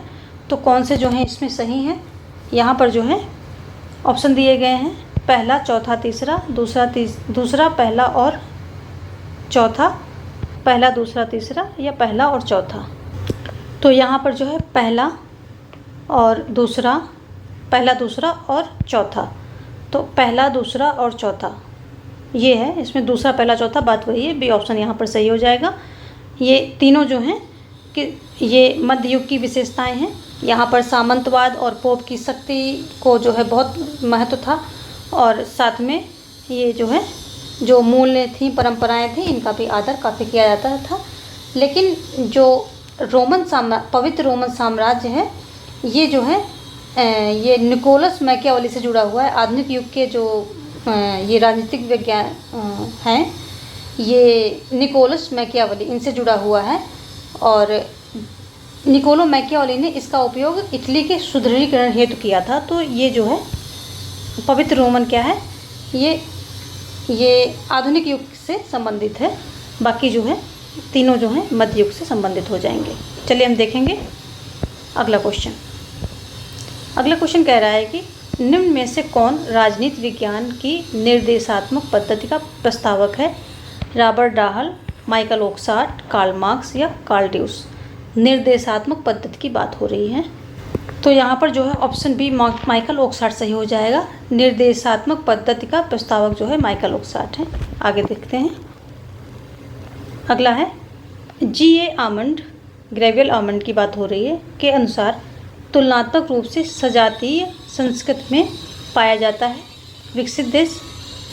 सजातीय संस्कृत मतलब किस देश में पाया जाता है? सीधा सीधा लेते हैं। अल्प विकसित देश, विकासशील देश या अत्यंत अल्प विकसित देश। तो ये जो सजातीय ये संस्कृति है, इसका मतलब क्या होता है, पहले ये हम समझ लेते हैं। सजातीय संस्कृति का मतलब क्या होता है? इसका मतलब ये होता है विशेषीकरण, कि समाज में कार्य विशेषीकरण। तो हम इसको कार्य विशेषीकरण लिखेंगे। कार्य विशेषीकरण, कार्य विशेषीकरण, कार्य विशेषीकरण। इसका क्या मतलब होता है कि इसमें क्या होता है कि व्यक्ति अपने कार्य में दक्षता रखता है। जो व्यक्ति जिस कार्य में दक्षता रखता है वो वही एक ही प्रकार का कार्य संपादित करता है। और तो ये कहाँ पाया जाता है? ये जो विकसित देश हैं इनमें ये पाया जाता है कि कार्य जो है दक्ष व्यक्ति जो है, स्किल्ड व्यक्ति अपने अपने कार्यों को अच्छे से करते हैं और वो उसी कार्य को करते हैं जिस कार्य में उनके पास स्किल्स अच्छी होती हैं। स्किल को उन्होंने डेवलप किया होता है, उसी कार्य को करते हैं। तो उसे कार्य विशेषीकरण कह सकते हैं या फिर सजातीय संस्कृति कह देते हैं। तो ये सारी बातें, इनका मीनिंग पता होना चाहिए आपको, आप मतलब निकाल लेंगे। चलिए आगे देखते हैं। अगला क्वेश्चन क्या कह रहा है? संस्थावाद और नव संस्थावाद के मध्य मौलिक अंतर को मुख्यतः किस सिद्धांत पर आधारित किया जा सकता है? निगमनात्मक और या आगमनात्मक या प्रयोगात्मक या अन्वेषणात्मक। तो संस्थावाद और नव संस्थावाद की बात हो रही है कि मध्य मौलिक अंतर जो है मुख्यतः किस सिद्धांत पर आधारित किया जा सकता है? तो ये प्रयोगात्मक, ऑप्शन सी जो है ये सही हो जाएगा। प्रयोगात्मक आधारित ये अंतर हो सकता है। तो संस्थावाद और नव संस्थावाद है क्या, इसको देख लेते हैं कि ये जो संस्थावाद है ये क्या है कि इसमें अध्ययन किस चीज़ का होता है। तो जो संस्थावाद है इन्होंने अध्ययन किया कि जो ये संविधान द्वारा निर्मित संस्थाओं की उत्पत्ति है, स्वरूप, प्रकृति, कार्य प्रणाली, परम, तो इन चीज़ों का इसमें अध्ययन किया संस्थागत में। जबकि जो नव संस्थावाद है इसमें जो है संस्थाओं के सामाजिक दृष्टिकोण एवं उनके समाज को प्रभावित करने के तरीके का अध्ययन किया गया कि कैसे ये संस्थाएं जो हैं संस्थाएं जो है सामाजिक दृष्टिकोण क्या रखती हैं और कैसे समाज को जो है प्रभावित करती हैं। तो इन सब चीज़ों का अध्ययन किया गया। तो प्रयोगात्मक यहाँ पर सही हो जाएगा। आगे देखेंगे। क्लैश ऑफ सिविलाइजेशन का अर्थ है धार्मिक संघर्ष पाठन की मुख्य धारा होगी। पश्चिम की संस्कृति व राजनीतिक वंशागत की अस्वीकृत नैतिक मूल्यों पर घोर असहमति। संघर्ष प्रमुख रूप से वैचारिक व आर्थिक न होकर सांस्कृतिक चरित्र का होगा। तो अभी अभी हमने बात की थी क्लैश ऑफ सिविलाइजेशन की, तो ये जो है ऑप्शन डी यहाँ पर सही हो जाएगा। प्रमुख रूप से ये क्या है, वैचारिक व आर्थिक न होकर सांस्कृतिक चरित्र का होगा। यानी कि जो है संस्कृत पर जो है चीज़ें टकराव होंगे संस्कृत पर। तो ये है क्लैश ऑफ सिविलाइजेशन का मतलब। और क्लैश ऑफ सिविलाइजेशन किसकी पुस्तक है? तो पी हंटिंगटन की पुस्तक है ये। अभी हमने बात की थी थोड़ी देर पहले, हंटिंगटन की ये पुस्तक है। देखेंगे हम नेक्स्ट क्वेश्चन। यहाँ पर डी ऑप्शन जो है सही हो रहा है। अगला क्वेश्चन कह रहा है कि सैमुअल पी हंटिंगटन के लोकतंत्रीकरण की लहर विश्लेषण में भारत कहाँ स्थित होता है। यानी कि जो लोकतंत्री की लहर है वहाँ कई लहरों में लोकतंत्र हुआ था और 4 या 5 लहरें वहाँ पर थी। तो यहाँ पर 4 दी गई हैं। इसमें देखिए आप प्रथम लहर में भारत आता है या द्वितीय लहर में भारत में जो है लोकतंत्रीकरण हुआ था। लोकतंत्रीकरण में क्या है कि उन क्षेत्रों में लोकतंत्रीकरण हुआ था। तो या तृतीय लहर में भारत आया, चतुर्थ में आया। तो भारत आता है किसमें, द्वितीय लहर में आता है। ऑप्शन बी जो है यहाँ पर सही हो जाएगा। तो इनसे संबंधित सवाल आ सकते हैं आपके। ये एमए में प्रॉपर टॉपिक है। लहर जो लोकतंत्रीकरण के जो लहर आई थी इनके बारे में पूरा डेप्थ में दिया गया है, तो आप शॉर्ट में समझ लीजिए। पहली लहर कब आती है, इसकी पहली लहर कब आती है, ये 1892 में आती है। 1892 में आती है। लोकतंत्रीकरण की बात हो रही है यहाँ पर, कंफ्यूज नहीं होना। लोकतंत्रीकरण की लहरें आई थी। फिर दूसरी लहर आती है 1942 में। 1942 में तो इसी में जो है भारत है, क्या है, इसी में 1942 में, क्योंकि इस समय तक जो है काफ़ी ज़्यादा लोकतंत्रीकरण भारत में हो चुका था और हो रहा था, मतलब उस दौर में वो था। तो 1942 में दूसरी लहर आई थी। 1942 के बीच में, चलिए इसके ज़्यादा देर में नहीं जाएंगे। कई लहरें हैं अभी तक जो है, बहुत सारी लहरों की बातें धीरे धीरे वो बताई जा रही हैं, क्योंकि जैसे जैसे जिन जिन देशों में लोकतंत्रीकरण हो रहा है तो वो एक लहर में उनको रख दिया जाता है। कई सारी लहरों के बारे में बात हुई है। तो पहली लहर जो है 1892 में ये स्टार्ट होती है, और दूसरी लहर जो है 1960 के दशक तक जारी इसको मानते हैं। और दूसरी लहर में जो ही ये भारत आता है। तो पहली लहर बेसिकली ये 1892 से 1942 के बीच में जो है पहली लहर मानी जाती है, और उसके बाद जो है दूसरी लहर शुरू होती है और 1960 के दशक तक दूसरी लहर मानी जाती है, और दूसरी लहर में ही भारत में जो है लोकतंत्रीकरण हुआ था। चलिए हम देखेंगे अगला क्वेश्चन। ऑप्शन बी यहाँ पर सही हो जाएगा। अगला है केनेथ आर्गेन्सी के अनुसार राजनीतिक विकास की अवस्थाओं का सही क्रम क्या है। इन्होंने जो राजनीतिक विकास की अवस्थाओं के बारे में बताया है, तो उसका सही क्रम क्या है। एकीकरण, औद्योगिकरण, प्रचुरता, राष्ट्रीय कल्याण, या एकीकरण, औद्योगिकरण, राष्ट्रीय कल्याण, प्रचुरता, या एकीकरण और राष्ट्रीय कल्याण, एकीकरण, प्रचुरता, राष्ट्रीय कल्याण, या औद्योगिकरण। अगला है औद्योगिकरण, एकीकरण, प्रचुरता, राष्ट्रीय कल्याण। क्या है, तो जो केनेथ आर्गेन्सी हैं इनके अकॉर्डिंग क्या होता है कि जो यहाँ पर है एकीकरण आएगा सबसे पहले, उसके बाद औद्योगिकरण आएगा, फिर राष्ट्रीयकरण आएगा, तब प्रचुरता आएगा। तो यहाँ पर ऑप्शन बी जो सही हो रहा है। सबसे पहले एकीकरण, फिर औद्योगिकरण, फिर राष्ट्रीय कल्याण, और उसके बाद जो है प्रचुरता आएगी। ऑप्शन बी यहाँ पर सही हो जाएगा। तो ये ऑप्शन यहाँ पर सही हो जाएगा। और केनेथ आर्गेन्सी व जो डब्ल्यू रोस्टो हैं, इन्होंने जो है राजनीतिक विकास के चरणों की खोज की है, यानी कि जो राजनीतिक विकास के चरण हैं उनकी इन्होंने बात की है। और ये जो है एकीकरण का मतलब होता है कि जो राष्ट्र राज्य है उनका एकीकरण होगा। औद्योगिकरण का मतलब होता है कि उत्पादन के तरीकों में बदलाव होगा, यानी कि औद्योगिकरण का मतलब आप समझ ही रहे हैं कि जो है बड़े पैमाने पे उत्पादन होगा। फिर क्या होगा, कल्याणकारी राज्य। कल्याणकारी राज्य से, कल्याण का मतलब है कल्याणकारी राज्य से। और फिर प्रचुरता, यानी कि राज्य जो है जब प्रचुरता आ जाएगी, विकास पूरी तरह से हो जाएगा, तो राज्य क्या करेगा कि राज्य द्वारा शिक्षा, स्वास्थ्य, ये सब जो बेसिक चीज़ें हैं ये निःशुल्क उपलब्ध कराई जाती हैं। जब प्रचुरता के स्थिति में राज्य जो हो जाता है, तो ये विकास की अवस्थाएं हैं कि सबसे पहले एकीकरण होगा, फिर औद्योगिक, यानी कि वहाँ पर औद्योगिकरण होगा, फिर राष्ट्रीय कल्याण होगा, उसके बाद प्रचुरता। प्रचुरता में बहुत सारी चीज़ें जो है राज्य निःशुल्क देगा अपनी जनता को। चलिए देखेंगे आगे हम। अगला क्वेश्चन क्या कह रहा है, तुलनात्मक राजनीति के अध्ययन के लिए द्वितीय विश्व युद्ध से पूर्व निम्न में से कौन सा उपागम अधिक प्रचलित था। तुलनात्मक राजनीति के अध्ययन के लिए द्वितीय विश्व युद्ध से पूर्व कौन सा उपागम अधिक प्रचलित था। उत्तर व्यवहारवादी, या परंपरागत, या संरचनात्मक प्रकारात्मक, या व्यवहारिकवादी। तो तुलनात्मक राजनीति के लिए बात हो रही है और द्वितीय विश्व युद्ध से पूर्व की बात हो रही है। तो तुलनात्मक राजनीति के अध्ययन के लिए द्वितीय विश्व युद्ध से पहले जो परंपरागत उपागम था यही प्रचलित था। और इसमें क्या था कि परंपरागत मानकों जो होते थे इन्हीं का विशेष अध्ययन किया जाता था। तो ऑप्शन जो है बी यहाँ पर सही हो जाएगा।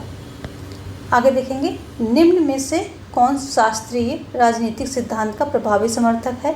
डेविड ईस्टन, पीटर लॉसलेट या दांते जर्मिनो या रॉबर्ट डाहल? कौन है जो शास्त्रीय राजनीतिक सिद्धांत कौन है? तो ये जो दांते जर्मिनो हैं ये है प्रमुख शास्त्रीय राजनीतिक सिद्धांत कारक हैं। तो ऑप्शन सी जो है यहाँ हमारा सही हो जाएगा।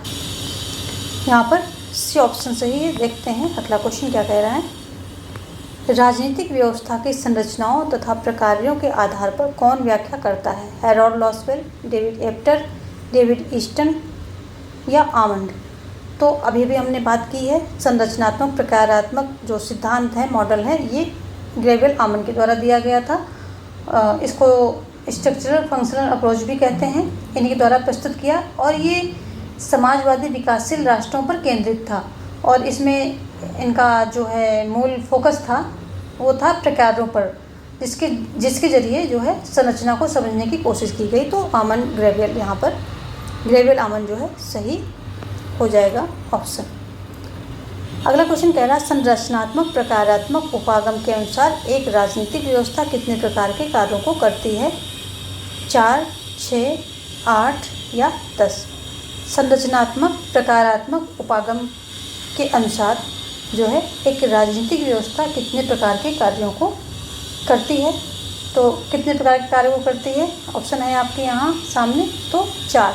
कौन कौन से हमने बात की है? ये राजनीतिक समाजीकरण एवं भर्ती, हित अभिव्यक्तिकरण, हित समूहन, राजनीतिक संचार या राजनीतिक संप्रेषण, एक ही बात हो गई। तो ये 4 जो है ये हैं आगत इनपुट कार्य होते हैं, क्योंकि ऑप्शन यहाँ पर 4 ही है और या तो 4 होगा जब आगत कार्य की, यानी 4 है इसका मतलब सिर्फ उन्होंने आगत कार्य पूछे हैं। अगर वो 7 देते हैं यहाँ तो 4 और 3 जो निर्गत के हैं तो वो भी जुड़ जाते हैं, तो 7। अगर 7 ऑप्शन होता तो वो सही हो जाता। यहाँ पर 4 है तो ये सही हो जाएगा, क्योंकि 4 कार्य जो हैं इनके आगत कार्य हैं और 3 कार्य जो हैं निर्गत कार्य हैं। तो वो अभी हमने स्टार्टिंग में डिस्कस कर ही लिया है। तो टोटल इनके 7 कार्य हैं, 4 आगत और 3 निर्गत, ये ध्यान रखना है। तो ऑप्शन यहाँ पर हमें 4 मिल रहा है, 7 तो मिल नहीं रहा, तो हम 4 पे टिक करेंगे। चलिए आगे देखेंगे अगला क्वेश्चन। आमंड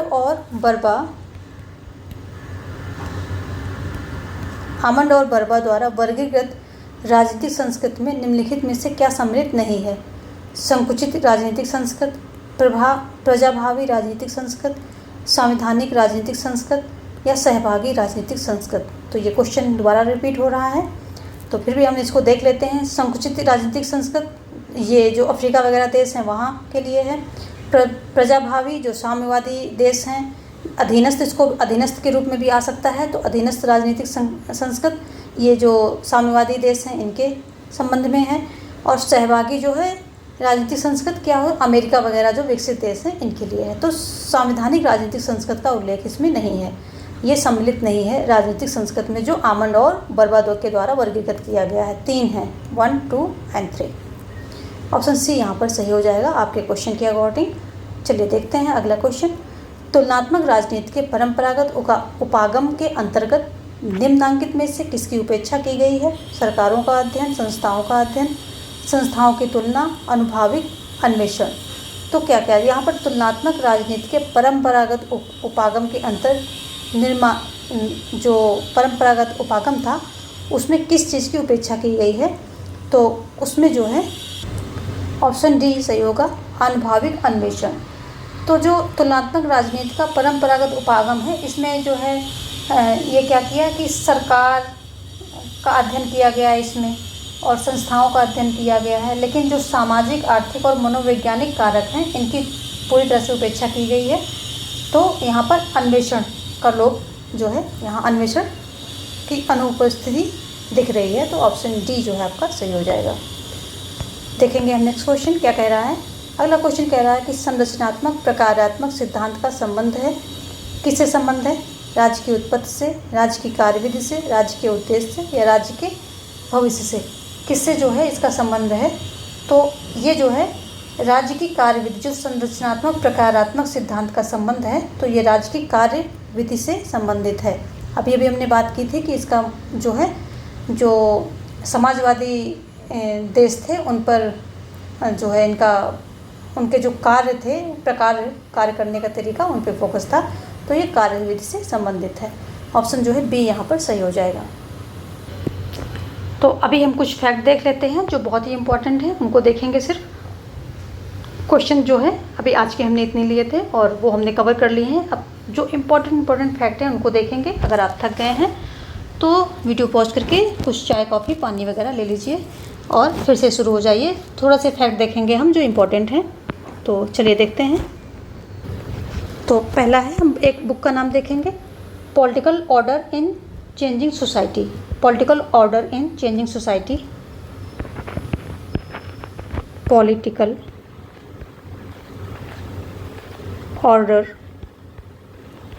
ऑर्डर इन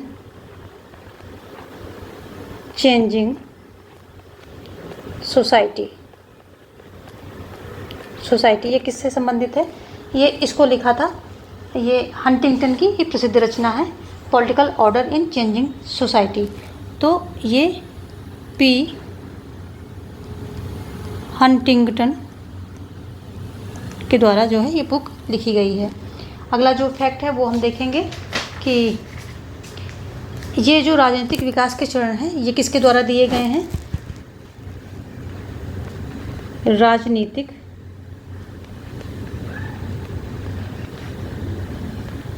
विकास के चरण। तो ये केनेथ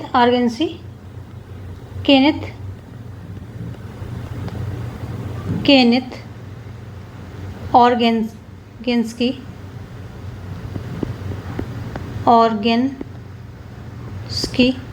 और रोस्टो, इन दोनों के द्वारा दिए गए हैं। और राजनीतिक विकास के संकट अगर देखें, राजनीतिक, हम इन सब की बात की हमने, राजनीतिक विकास के संकट। तो ये हैं, ये किससे संबंधित है? ये लुसियन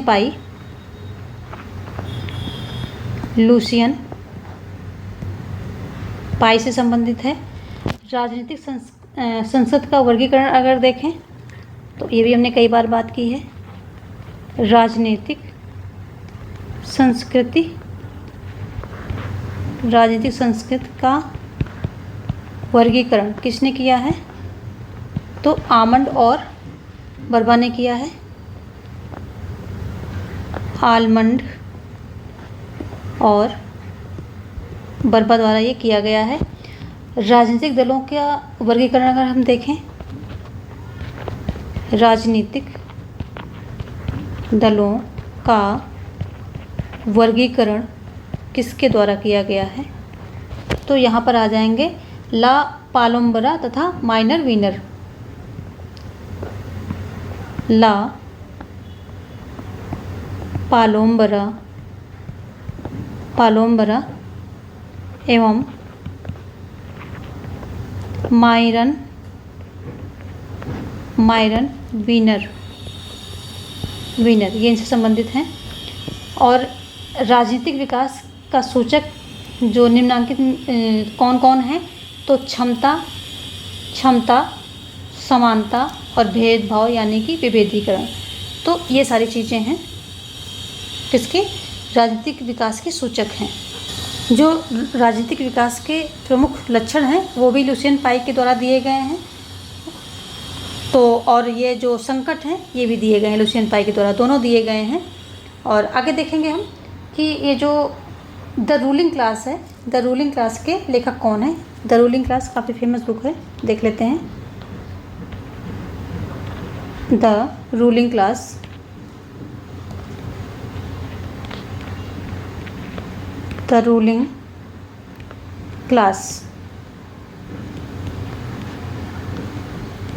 पुस्तक, ये पुस्तक है। इसके जो है लेखक कौन है? इसके लेखक रूलिंग क्लास के हैं गिटानो मोस्का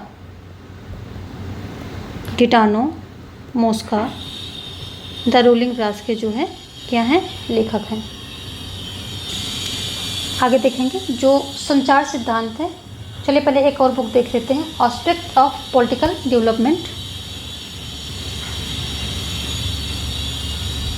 aspect of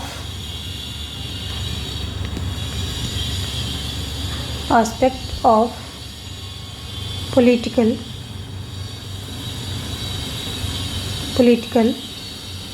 डेवलपमेंट। इसके पुस्तक कौन है? काफ़ी फेमस पुस्तक है। तो लुसियन पाई जो है इसके पुस्तक हैं, लेखक हैं। कौन है? लुसियन पाई।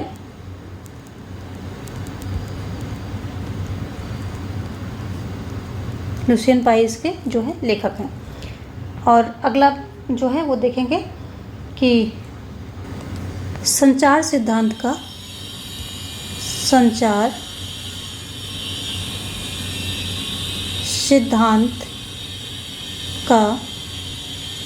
जनक किसे माना जाता है? तो संचार सिद्धांत के जनक के रूप में कार्ल डायच को माना जाता है। कार्ल डायच इनको माना जाता है। एक क्वेश्चन बड़ा सिंपल सा है लेकिन आ जाता है। आधुनिकीकरण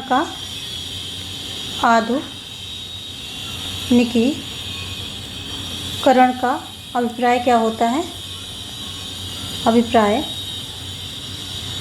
विचारों मूल्यों में परिवर्तन। विचारों एवं मूल्यों में परिवर्तन। विचारों एवं मूल्यों में परिवर्तन। तो आज के लिए इतना ही। और हमने सारे इम्पोर्टेंट फैक्ट्स जो है इसमें कवर करने की कोशिश की है। और मुझे पूरी उम्मीद है कि आपको जो है सारे कॉन्सेप्ट समझाने में मैं सक्षम हुई हूँ। और यदि कोई डाउट है तो आप कमेंट बॉक्स में अपना डाउट दे सकते हैं। मैं बताऊँगी उसका आंसर करूँगी। और इसके आप नोट्स बना लें और कई बार रिवीजन करेंगे तो आपका जो है काफ़ी कुछ यहाँ से तैयार होने वाला है प्रैक्टिस में, यानी कि पेपर में काफ़ी हेल्प मिलने वाली है इस टॉपिक से। तो ये सारे इम्पॉर्टेंट पॉइंट हमने दिए हैं यहाँ पर।